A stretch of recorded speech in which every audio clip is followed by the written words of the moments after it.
Let's bite बयानबाजी। भारत पर 50% tariff के फैसले पर प्रधानमंत्री मोदी ने कड़ा रुख दिखाया है। आज एक कार्यक्रम में उन्होंने कहा कि भारत अपने किसानों, मछुआरों और मवेशी पालकों के हितों से कोई समझौता नहीं करेगा। उन्होंने कहा कि मुझे पता है कि इसके लिए मुझे भारी कीमत चुकानी पड़ेगी, लेकिन मैं इसके लिए तैयार हूं।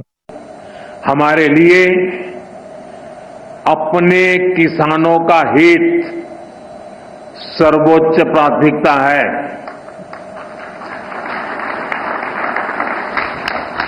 भारत अपने किसानों के, पशुपालकों के और मछुआरे भाई बहनों के हितों के साथ कभी भी समझौता नहीं करेगा।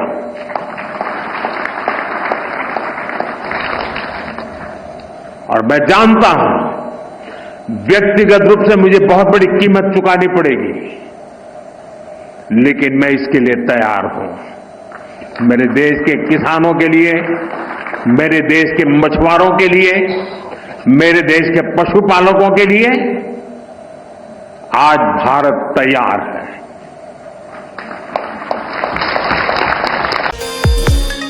कांग्रेस नेता राहुल गांधी ने कहा कि ट्रंप का 50% टैरिफ आर्थिक ब्लैकमेलिंग है। ये भारत को एक असमान व्यापार समझौते के लिए डराने धमकाने की कोशिश है। उन्होंने कहा कि प्रधानमंत्री को अपनी कमजोरी को भारतीय जनता के हितों पर हावी नहीं होने देना चाहिए। सपा नेता अखिलेश यादव ने कहा कि भारतीय जनता पार्टी को ये बात 10 साल पहले सोचनी चाहिए थी कि हमें हमेशा अपने किसानों, कृषि और दुग्ध उत्पादकों के हितों को लेकर चिंतित रहना चाहिए। भारतीय जनता पार्टी को ये बात 10 साल पहले सोचना था कि हमें अपने किसानों के हित के लिए, खेतीबाड़ी के लिए, दूध और दूध के बने हुए तमाम पदार्थों को लेकर के हमें हमेशा चिंतित रहना चाहिए और प्राथमिकता पर हमें अपने हर सेक्टर का ध्यान रखना है। उद्योग खत्म हो जाए, उद्योगपति कारोबार खत्म हो जाए, किसान बर्बाद हो जाए, नौजवान को नौकरी रोजगार न मिले तो हमारा देश जा कहां रहा है। जो लोग ये दावा करते थे कि दुनिया में सबसे मजबूत रिश्ते हैं, कोई देश ऐसा नहीं छूटा होगा जहां पर भारत को सम्मान न मिला हो, उसके बाद आज ये कहना पड़ रहा हो सरकार को, तो ये बड़े दुखद है क्योंकि हम फॉरेन पॉलिसी पर पूरी तरह असफल रहे हैं। किसान के हितों पर जो वादा किया था कि हम आय दोगुनी करेंगे, वो आय दोगुनी नहीं हो पाई है। नौजवान को नौकरी रोजगार नहीं मिला है और जिस तरह लगातार पाबंदियां लगती जा रही हैं, ये कहीं न कहीं हमारा देश संकट में है, अर्थव्यवस्था संकट में है, किसान संकट में है, नौजवान संकट में है, पूरा चौतरफा हमारा भारत घिर गया है। उत्तर प्रदेश के अफसरशाही पर अब राज्यपाल आनंदीबेन पटेल ने भी सवाल खड़े कर दिए हैं।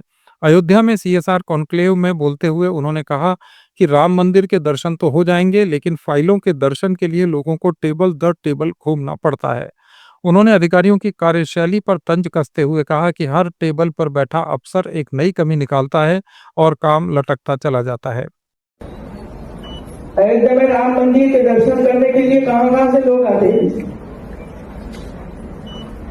वहां तो तुरंत दर्शन हो जाते हैं, लेकिन फाइल के दर्शन करने के लिए लगातार एक टेबल से दूसरा, दूसरे से तीसरा, तीसरे से चौथा, चौथा से पांचवा दर्शन करने ही पड़ते हैं। वहां जो बैठे हैं ना उनका तब तक नहीं मिलता।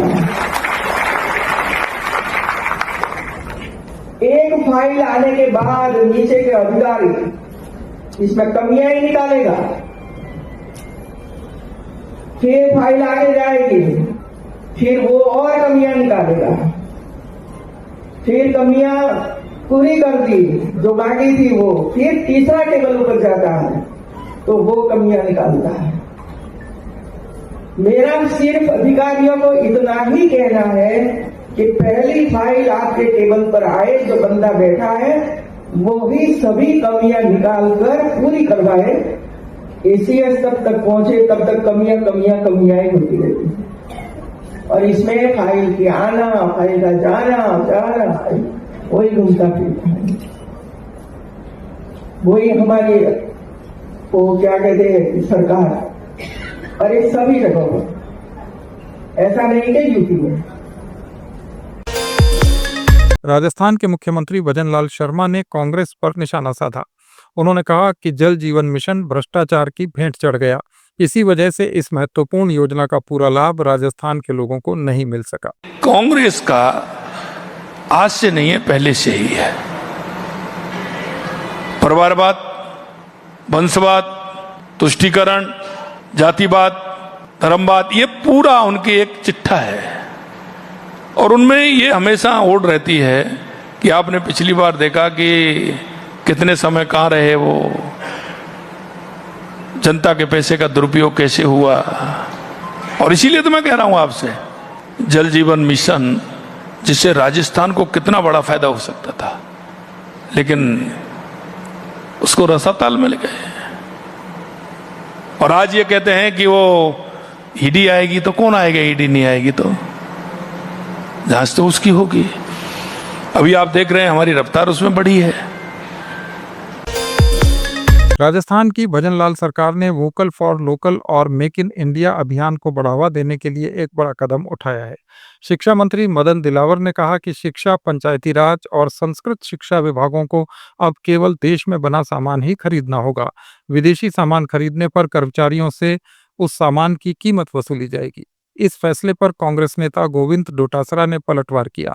उन्होंने दिलावर को बौद्धिक रूप से बीमार बताया। डोटासरा ने सवाल उठाए कि क्या अब स्कूलों में computer, projector, smart board, email system का इस्तेमाल भी बंद कर दिया जाएगा। उन्होंने कहा कि क्या मंत्री जी जिस विदेशी कंपनी का मोबाइल फोन इस्तेमाल करते हैं उसे फेंक देंगे?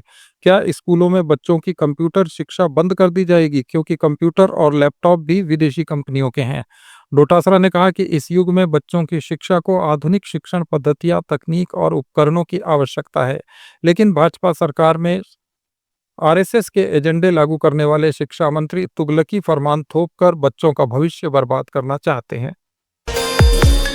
गोविंद सिंह डोटासरा ने झालावाड़ के स्कूल हादसे पर भी अपनी बात कही और सरकार को घेरा। उन्होंने कहा कि यह सिर्फ हादसा नहीं बल्कि सिस्टम की विफलता है जिसने मासूमों की जान ले ली। हादसा ही नहीं, सिस्टम की लापरवाही से 7 बच्चों की हत्या हो गई, मौत हो गई। ये हमारे लिए, सबके लिए, मैं कोई पार्टी की बात नहीं करता, सबके लिए एक बहुत ही गंभीर प्रश्न चिन्ह है कि हमारे विद्यालयों में हमारे बच्चे 70 साल बाद में भी सुरक्षित नहीं हैं। तो निश्चित रूप से राजनीति से ऊपर उठ करके हम लोगों को ये सोचना चाहिए, कहीं न कहीं एक मत होकर के इस तरह की व्यवस्था हो कि आने वाले समय में इन बच्चों के साथ में किसी तरीके का कोई पुनरावृत्ति नहीं हो हादसों की।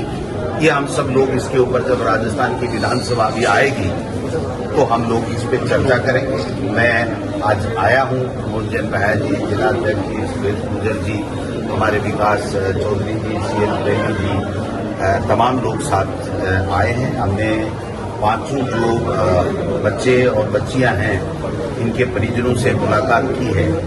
ये अस्पताल की व्यवस्थाओं से संतुष्ट है, इलाज से संतुष्ट है। जो बच्चे चले गए, इस दुनिया में नहीं रहे, मैं समझता हूँ कि उन पे क्या भी बीतती होगी ये वो ही जान सकते हैं, लेकिन हम सब उनको इस वक्त संबल प्रदान। उत्तर प्रदेश में एक सभा में मुख्यमंत्री योगी आदित्यनाथ ने समाजवादी पार्टी पर हमला बोला। योगी ने कहा कि जब भाजपा ने बच्चों को संस्कारों से जोड़ते हुए ग से गणेश सिखाया तो सपा ने कहा ग से गधा। मुख्यमंत्री ने आरोप लगाया कि समाजवादी पार्टी बच्चों को ऐसे अनार और ऐसे अमरूद सिखाने की बजाय गलत सोच और बिगड़े संस्कारों की शिक्षा दे रही है। पीडीए के नाम पर इनको कितनी चिंता दिखाई दे रही है, कैसे जा रहे हैं और पीडीए के नाम पर पढ़ा क्या रहे हैं, पीडीए के नाम पर क्या पढ़ा रहे हैं। यानी समाजवादी पार्टी की सरकार है, याद करिए, यह वही सरकार है जब इसकी सरकार के समय ग से गणेश पढ़ाया गया था। पहले की बीजेपी की सरकार में, सर्वदेव कल्याण सिंह जी की सरकार में, तो समाजवादी पार्टी ने कहा था ग से गणेश नहीं, ग से गधा होता है। और इन्होंने बच्चों को क्या पढ़ाना शुरू किया था।